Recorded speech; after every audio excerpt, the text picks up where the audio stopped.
Hello everyone, welcome to sqadia.com. I'm Hina Khan and today the topic of our lecture is transportational injuries. Now when we are regarding these transportational injuries, basically the definition underlines the railway injuries, the cyclist injuries, the motorcyclist injuries, and as well as the car accidents. All of these are included in these transportational kind of injuries. In this lecture, the first section will be dealing with the pattern of injuries, of course. So, any trauma, whenever we are defining the traumatology, of course, there are some dynamics behind that traumatology.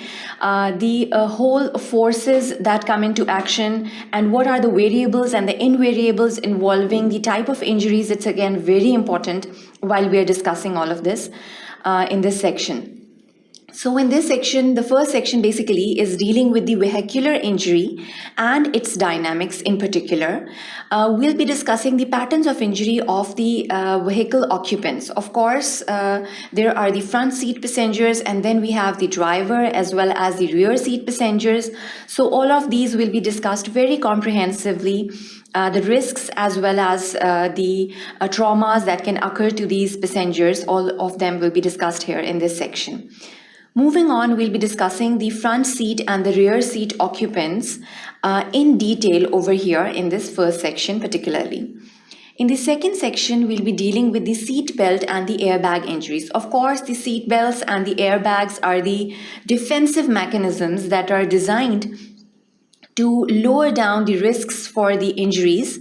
But still they have their own hazards, and so we'll have to basically weigh the risk versus the benefits ratio. And of course it's basically more beneficial to apply these airbags as well as the seatbelt injuries, but still we have to discuss them over here, what injuries or how can they be hazardous to the occupants of the vehicle. The effects of the seatbelt will be discussed over here in this section. The seatbelt injuries as well as the airbag injuries will be discussed in detail in the second section.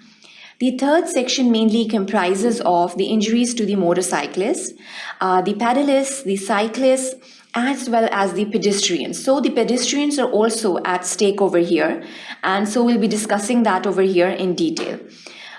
In this third section. The fourth and the final section basically deals with the causes of death whenever all of these, the pedestrians or it can be the occupants of the vehicle as well, what can be the cause of death in these road traffic accidents or the RTAs, or it can be regarded as well as the transportational injuries over here. Now the autopsy parameters, what are the samplings? Of course the routine samples are going to be sent, but still what are the specific and the special investigations that have to be carried out over here? All of them will be discussed over here. The suicides and the railway injuries particularly that used to happen and are still happening. So what are the causes behind it and what are the autopsy findings and the traumas that are related to the suicides and the railway injuries are discussed over here in this fourth section. I hope you want to learn more about these transportational injuries, so do watch the other sections of this lecture as well.